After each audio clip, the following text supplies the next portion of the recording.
കൊച്ചി അന്താരാഷ്ട്ര വിമാനത്താവളത്തിൽ വീണ്ടും വിമാനം വൈകുന്നു. കൊച്ചിയിൽ നിന്ന് മസ്കറ്റിലേക്കുള്ള എയർ ഇന്ത്യ വിമാനമാണ് വൈകുന്നത്. സാങ്കേതിക തകരാറാണ് കാരണം. യാത്രക്കാർ പ്രതിഷേധിക്കുന്നുമുണ്ട്. വിനീത വിജി നൽകും കൂടുതൽ വിവരങ്ങൾ കൊച്ചിയിൽ നിന്ന്. വിനീത, എന്താണ് സംഭവം?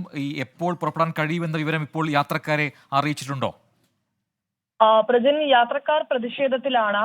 എപ്പോൾ പോകാൻ കഴിയുമെന്നുള്ള കാര്യം ഇപ്പോഴും തീരുമാനമായിട്ടില്ലെന്നാണ് നമുക്ക് അറിയാൻ കഴിയുന്നത്. കൊച്ചി അന്താരാഷ്ട്ര വിമാനത്താവളത്തിലാണ് ഇങ്ങനെ വീണ്ടും വിമാനം വൈകുന്നത്. ഇന്ന് പുലർച്ചെ 2:15 ഷാർജയിലേക്ക് പോകേണ്ടിയിരുന്ന എയർ ഇന്ത്യയുടെ ഫ്ലൈറ്റും വൈകിയിരുന്നു. പിന്നീട് രാവിലെ 8:30 ആ വിമാനം പുറപ്പെട്ടത്.